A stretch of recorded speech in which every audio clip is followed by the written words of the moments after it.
Olá, boa noite. Boa noite. Eleições 2018, divulgada a nova pesquisa Ibope de intenção de votos à presidência.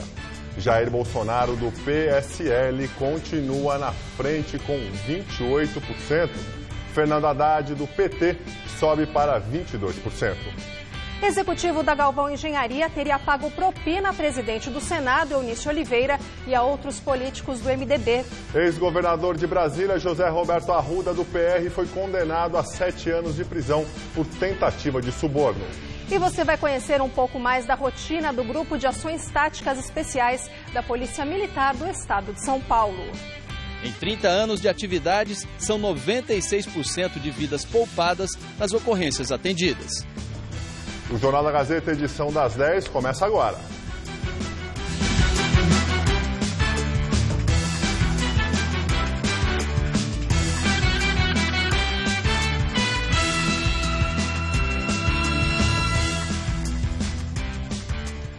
O Ibope divulgou no início da noite nova rodada de pesquisa para a disputa presidencial. A margem de erro é de 2 pontos percentuais. O levantamento foi encomendado pela TV Globo e pelo Estadão. Vamos aos números. Jair Bolsonaro, do PSL, tinha 28% na terça-feira passada e manteve o índice agora. Fernando Haddad, do PT, subiu 3 pontos percentuais, tinha 19% e hoje registrou 22%. Ciro Gomes, do PDT, tinha 11% e agora manteve o índice. Geraldo Alckmin, do PSDB, aparecia com 7% e subiu 1 ponto. Hoje tem 8%. Marina Silva, da Rede, tinha 6% no levantamento anterior e agora caiu 1 ponto. Aparece com 5%. João Amoedo, do Novo, tinha 2% e agora aparece com 3%. Álvaro Dias, do Podemos, manteve os 2%. Henrique Meirelles, do MDB, também manteve os 2%. Branco e nulos eram 14% e hoje 12%. Não sabe e não respondeu eram 7% e agora 6%. Nas simulações de segundo turno, Bolsonaro, do PSL, perde para todos os adversários, com exceção de Marina Silva, da Rede, com quem um candidato empata. O Ibope também analisou a rejeição dos postulantes ao Palácio do Planalto. Bolsonaro tem 46%. Haddad, 30%, Marina, 25%. Alckmin, 20%, Ciro, 18%. Poderia votar em todos, 2%. Não sabe e não respondeu, 7%. Os candidatos à presidência da República mais bem colocados nas últimas pesquisas fizeram campanha em São Paulo, Rio de Janeiro, Alagoas e no Paraná. Marina Silva, da Rede, esteve em Alagoas. Ela prometeu que, se eleita, não vai privatizar o Banco do Brasil e a Caixa. Segundo ela, são empresas públicas fundamentais para o país. Afirmou que, em um eventual governo, pretende focar em energia limpa e que vai rever as negociações em torno da venda da Eletrobras. Ciro Gomes, do PDT, passou o dia no Rio de Janeiro. Ele fez campanha em Madureira, na Zona Norte, e se encontrou com engenheiros da Petrobras. Afirmou que, se eleito, vai tomar como tarefa pessoal combater o narcotráfico e o crime organizado. O candidato disse que desistiu de recriar a CPMF, o imposto do cheque, como era conhecido. Ciro voltou a comparar Bolsonaro a Hitler. Geraldo Alckmin, do PSDB, deu entrevista à Rádio Bandeirantes de manhã e à tarde foi para o Rio de Janeiro. Ao falar da debandada de aliados do Centrão nos estados, ele criticou o sistema político, disse que há regiões com coligações estapafúrdias. O ex-governador voltou a dizer que todos os partidos estão fragilizados e defendeu uma reforma política. Fernando Haddad, do PT, de manhã visitou Lula na sede da Polícia Federal em Curitiba, preso desde abril. Questionado sobre o acirramento da disputa com o crescimento de movimentos de direita, disse que o PT sempre cultivou a tolerância. Sem citar nomes, Haddad rebateu críticas à confiabilidade das urnas eletrônicas e o resultado das eleições. Álvaro Dias, do Podemos, fez campanha na região de Perus, na zona norte paulistana. Em 6º lugar nas pesquisas, com cerca de 2% de intenção de voto, disse que o momento não é de desânimo. Fez um apelo às mulheres. Disse que a inteligência feminina deve prevalecer. Segundo o boletim médico do Hospital Albert Einstein, o candidato do PSL à presidência, Jair Bolsonaro, está bem e apresenta aceitação à dieta leve, além de estar sem dor, febre ou sinais de infecção. Hoje o candidato postou um vídeo em suas redes sociais ao lado do ator Carlos Vereza, em que agradeceu sua visita e apoio dos eleitores. Mais tarde deu entrevista ao jornalista Augusto Nunes, da Jovem Pan, e disse que acredita ter sofrido um atentado político. No meu entender, foi algo planejado. O senhor acha que foi um atentado político? Político, esse atentado político, na menor dúvida, porque me tirando de combate, você pega os 3, 4 próximos na relação, são muito parecidos. Teria gente ao lado dele. E isso realmente, pelo que eu ouvi dizer, não tenho certeza ainda, a Polícia Civil lá de Juiz de Fora está bem mais avançada que a Polícia Federal. Porque o depoimento que eu vi do delegado da PF que está conduzindo o caso, realmente um depoimento para abafar o caso. Bolsonaro ainda disse que não terá condições de fazer campanha nas ruas, mas fará transmissões ao vivo pelas redes sociais no horário político. O Ministério Público abriu hoje uma investigação para apurar se o candidato à presidência, Geraldo Alckmin, do PSDB, assinou decretos com irregularidades que beneficiaram familiares. Segundo reportagem do jornal Folha de São Paulo, 2 decretos desapropriaram, em 2013 e 2014, terrenos de um sobrinho do ex-governador Otton César Ribeiro e da mulher Juliana Fachada. Na época, o casal recebeu cerca de R$3.800.000 de indenização. A desapropriação foi feita para a construção de uma rodovia em São Roque, a 70 quilômetros da capital paulista. A promotoria deu um prazo de 20 dias para Alckmin apresentar sua defesa. Em nota, a assessoria de Geraldo Alckmin disse que ele não interferiu no traçado da obra para fazer as desapropriações e que a acusação é descabida e ofende o bom senso. Ex-dirigente da Galvão Engenharia diz que pagou propina ao presidente do Senado, Eunício Oliveira, do MDB, e a outros 3 políticos do partido. Segundo Jorge Valença, a propina vinha de contratos com o DENOX, o Departamento Nacional de Obras contra a Seca, controlado por indicados de Eunício Oliveira, que é candidato à reeleição. A propina de pelo menos R$1 milhão ao presidente do Senado teria sido disfarçada de doação oficial ao PMDB entre 2012 e 2014. Eunício Oliveira era o tesoureiro do partido. A propina acertada era de 5% do valor da obra. Barragens, adutoras, canais para o abastecimento de água em cidades atingidas pela seca no Ceará. O delator contou que o DENOX só liberava o pagamento pelo serviço depois que a Galvão Engenharia repassava a propina a Eunício Oliveira. No caso da construção da barragem Figueiredo, a 200 quilômetros de Fortaleza, a empreiteira, sem receber, teria sido orientada pela área financeira do DENOX a procurar o diretório do PMDB. De acordo com o então executivo da Galvão Engenharia, o dinheiro em espécie era repartido, num primeiro momento, com outros 2 políticos do MDB e ex-ministros de Temer. Henrique Alves, que chegou a ficar preso, suspeito de corrupção na obra do estádio Arena das Dunas, em Natal, e Gedel Vieira Lima, que está na cadeia desde setembro do ano passado, no caso do apartamento em Salvador, onde a polícia encontrou R$51 milhões. Depois, segundo o delator, o senador Fernando Bezerra, também do MDB, passou a receber a quantia que era de Gedel, quando assumiu no lugar dele o Ministério da Integração Nacional no governo Dilma. Eunício Oliveira já é investigado no Supremo Tribunal Federal, suspeito de receber Caixa 2 e propina da Odebrecht em troca de benefícios no Congresso Nacional. O mesmo executivo da Galvão Engenharia disse em delação que também fez repasses via Caixa 2 a Lúcio Gomes, irmão do candidato à presidência pelo PDT, Ciro Gomes, num suposto esquema de corrupção no governo do Ceará. O estado era comandado por Cid Gomes, outro irmão de Ciro. Todos os políticos citados negam as acusações. O ex-ministro Gedel Vieira Lima deixou hoje o presídio da Papuda, em Brasília, e foi escoltado por agentes da Polícia Federal até o Supremo Tribunal Federal. Gedel acompanhou os depoimentos de testemunhas na ação em que é acusado de lavagem de dinheiro e associação criminosa. O caso se refere aos R$51 milhões encontrados em um apartamento em Salvador, ligado ao ex-ministro. E agora vamos ao comentário de Josias de Souza, direto de Brasília. Feridos pela Lava Jato, oligarcas da política nacional pedem voto aos brasileiros como se nada tivesse sido descoberto sobre eles. Apostam na desatenção e no cansaço do eleitor, que começa a enxergar o esforço anticorrupção apenas como mais um assunto chato. As pesquisas de intenção de voto para o Senado indicam que a estratégia deve funcionar.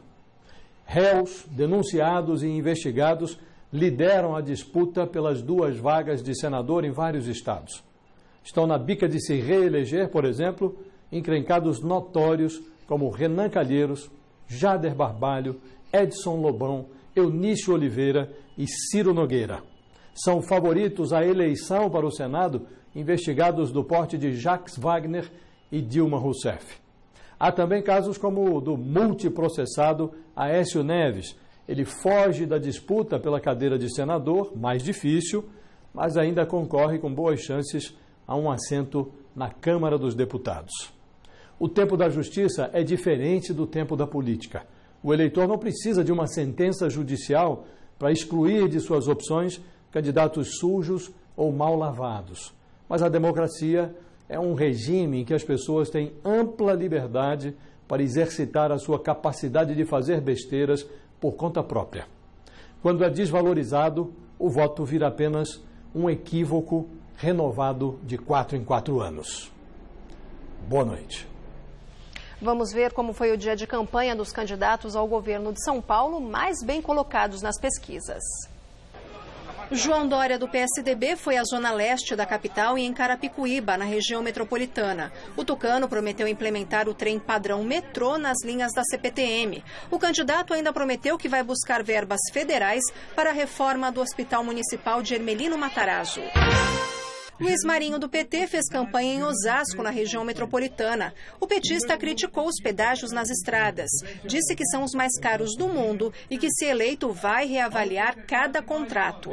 O ex-prefeito de São Bernardo disse ainda que a meta é ajudar o jovem a arrumar emprego através da cultura e do esporte. Márcio França, do PSB, esteve em Iperó, no interior do estado, e fez campanha ainda na capital. Disse que todas as crianças do ensino infantil terão uniforme de graça.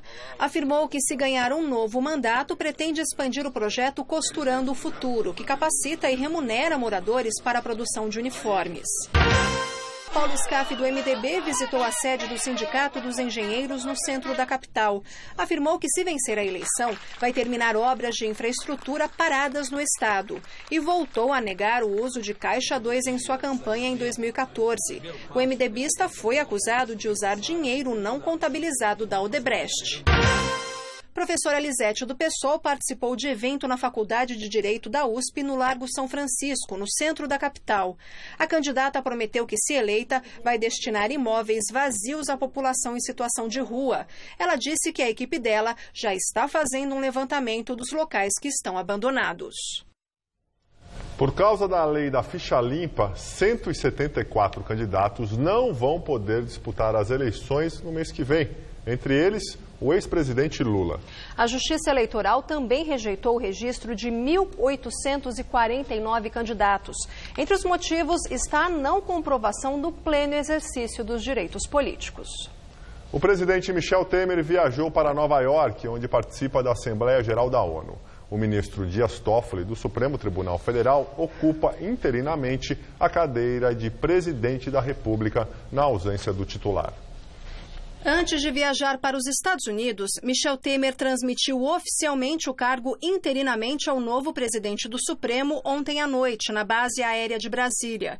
É a primeira vez que Toffoli assume o cargo, já que os presidentes da Câmara, Rodrigo Maia, e do Senado, Eunício Oliveira, também saíram do país para não correrem o risco de terem as candidaturas deles à reeleição impugnadas. Hoje, Dias Toffoli já participou de cerimônia oficial no Palácio do Planalto e sancionou 3 leis como presidente da República interino. Uma delas aumenta a pena para o estupro coletivo e tipifica os crimes de importunação sexual, caso, por exemplo, de alguém que se masturba no transporte coletivo. O crime também prevê penas contra a chamada vingança pornográfica e a divulgação de cenas de estupro. Ao desembarcar em Nova York, Michel Temer disse que vai procurar procurar o presidente da República que for eleito em outubro para tentar aprovar ainda este ano a reforma da Previdência Social.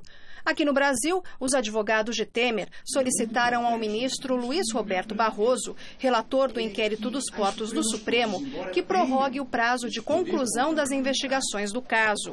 O objetivo da defesa de Temer é incluir o ex-ministro dos Transportes, Maurício Quintela Lessa, que chefiava a pasta na época dos fatos apurados pelos federais, como testemunha do inquérito.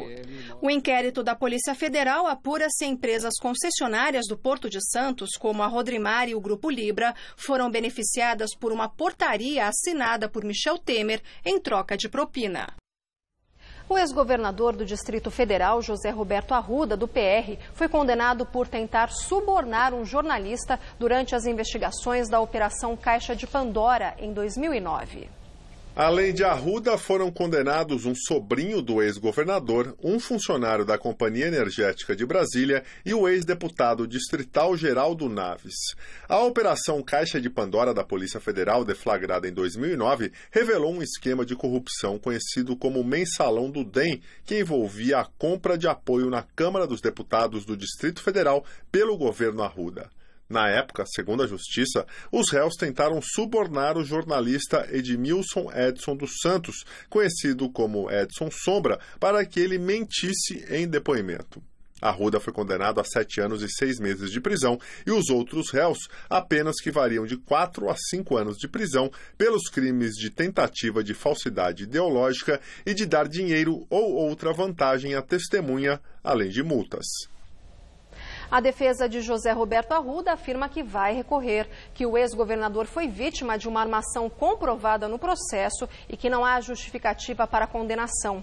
Os advogados de Geraldo Naves não retornaram nosso contato. A força-tarefa da Operação Lava Jato pediu ao juiz federal Sérgio Moro que condene mais uma vez o ex-tesoureiro do PT, João Vacari Neto. Nesta ação, ele é acusado de corrupção passiva envolvendo contratos da Petrobras para a operação de navios sonda. Vacari está preso desde abril de 2015. O ex-tesoureiro petista já foi condenado uma vez em segunda instância a 24 anos de prisão e absolvido em outras 2 ações. Além de Vacari, o Ministério Público também pediu a condenação do ex-gerente da área internacional da Petrobras, Eduardo Musa, do ex-diretor de serviços da estatal, Renato Duque, e do lobista Guilherme de Jesus. O Grupo de Ações Táticas Especiais da Polícia Militar do Estado de São Paulo vai completar 3 décadas no fim desse ano. Ele é responsável por situações mais críticas, como a negociação para libertar reféns. E hoje conta com 30 milhões de reais em equipamentos e 1,5 milhão de reais de custeio por ano, sem contar os salários dos policiais. Negociar com um suspeito que ameaça alguém com uma arma. Não, eu tenho que estar seguro. Senão não tem como, senão eu vou descer. Porque eu sou outra mão. Agir com técnica e precisão para salvar a vida de um refém. Identificar, recolher e neutralizar explosivos com segurança. Além de riscos às vítimas e a pessoas que moram, trabalham ou passam por locais onde acontecem ações criminosas como essas, em São Paulo, ocorrências dessa natureza têm outra característica em comum. Elas são atendidas por policiais de uma tropa de elite da PM, o GAT, Grupo de Ações Táticas Especiais, que neste ano completa 30 anos de atividades. São 146 policiais divididos em equipe tática, arrombadores, negociadores, atiradores de precisão, especialistas em explosivos e chefia da unidade. A farda e os equipamentos são diferentes dos usados por PMs convencionais e as missões também. Um treinamento que o capacita para atuar em um evento crítico, que demanda uma postura não rotineira por parte da instituição. Simulações como esta, em que uma ação feita recentemente pela equipe tática no interior do estado é repetida, ajudam a aprimorar o trabalho. Fica calmo, Cláudio. A gente vai tirar você daqui de maneira bastante segura, garantindo sua integridade, Cláudio. Não me leva mal, senhor. Não vou me entregar. Os snipers, atiradores de precisão do grupo, também se dedicam diariamente para, caso necessário, sempre terem sucesso, como neste disparo. Ao todo aí que a gente tem, a conta são 5 disparos. Em 30 anos? Em 30 anos. O GAT, ele foi criado e ele treina para salvar vidas, né? Então a alternativa tática, a terceira alternativa e a alternativa de invasão, que é a quarta alternativa, realmente a gente deixa para uma condição extrema, né? O GAT já atendeu quase 11 mil chamados de suspeita de explosivos, um trabalho para o esquadrão antibombas. O traje de R$ 85 mil e cerca de 45 quilos protege o especialista na aproximação do local onde está o pacote suspeito. O robô israelense, com 6 câmeras e controlado à distância, remove o possível artefato. Alguns policiais já foram feridos em ação e, em 2006, um sargento morreu ao periciar um explosivo. Além das bombas, os homens do GAT já atuaram em 484 ocorrências com reféns e negociações com suspeitos armados.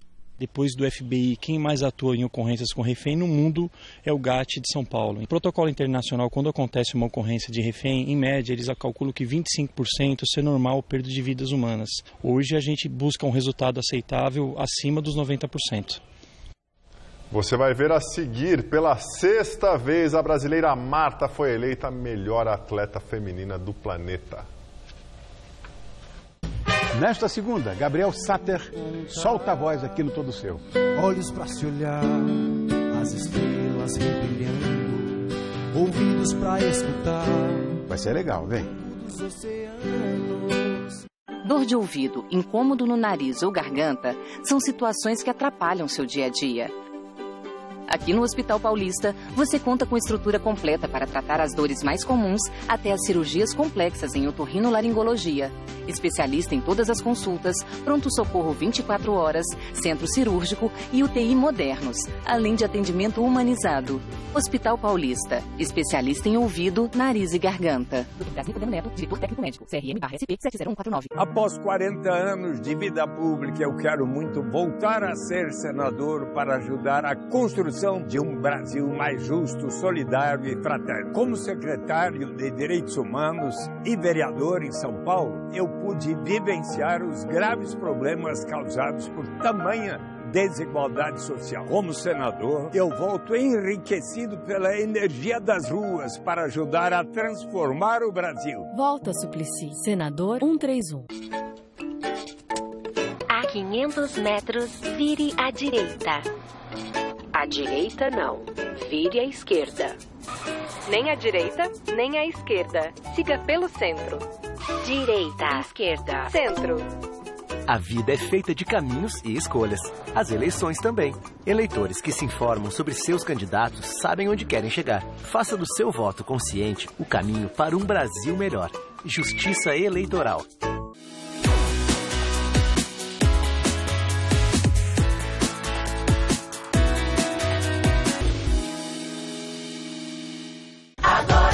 Senador 191. O Brasil perde, por ano, entre 100 e 300 bilhões de reais por causa da corrupção. No Senado, eu vou apoiar e propor leis muito mais duras contra esse tipo de crime. Além disso, é urgente julgar e punir os corruptos, homens públicos ou não. Ninguém pode ficar acima da lei, não importa o cargo que ocupe. Eu conto com o voto de todos os paulistas para fazer isso acontecer. Tá a fim de escrever a sua própria história? Que tal dirigir a sua própria vida? Então corre pra cá, que a sua hora chegou. Bem-vindo ao Universo Casper, um lugar certo para você pensar, criar e questionar. Na Casper, razão e emoção se unem para fazer diferente, fazer melhor. E você, aceita o desafio? Tem muita coisa nova te esperando por aqui. Faculdade Casper Líbero, Vestibular 2019. Paixão por comunicação. Durante 60 anos, o ensino do SESI foi gratuito. Aí o SCAF chegou e o SESI também virou ensino pago. O SCAF também já propôs cobrar mensalidade na USP, que é gratuita. E olhe só o que ele está falando agora. Nós vamos construir a escola do futuro, grátis. Candidato SCAF, a gente já sabe que o seu grátis não é bem assim. SCAF? De segunda a sexta, Mariana Armentano traz muita informação para o seu fim de tarde. Notícias ágeis, abordagens precisas, prestação de serviço e interatividade. Gazeta News, de segunda a sexta, 15 para 6 da tarde.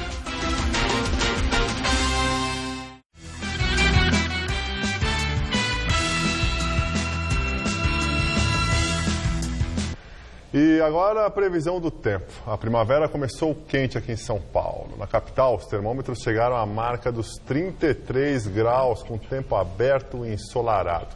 Agora, na região da Paulista, faz 18 graus.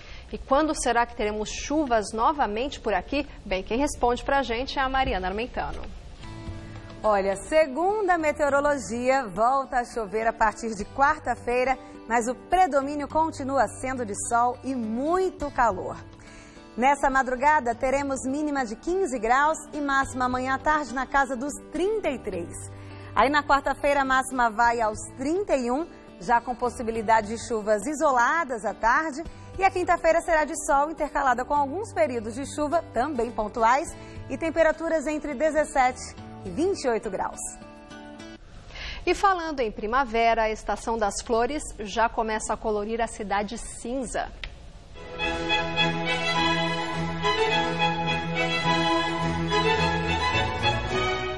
A natureza estendeu o tapete amarelo.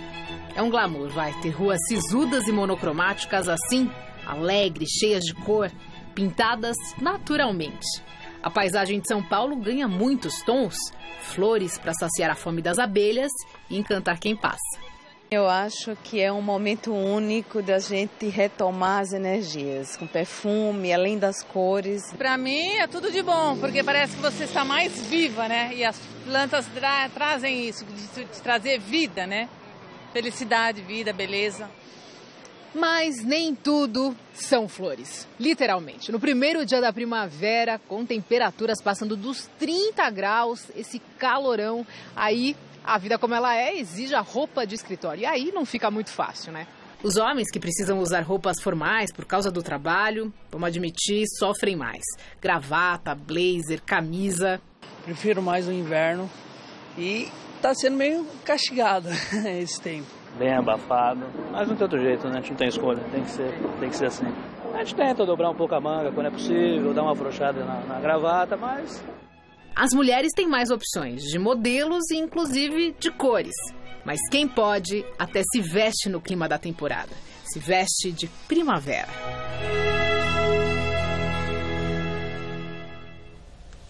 Nós ficamos por aqui. A edição de hoje pode ser vista no site do Jornal da Gazeta. Muito obrigado pela sua companhia. Tenha uma excelente noite, uma ótima semana. Até amanhã, Luciana. Até amanhã, Gabriel. Ótima semana para você. Boa noite. Fique agora com o programa todo seu com o Rony Fon.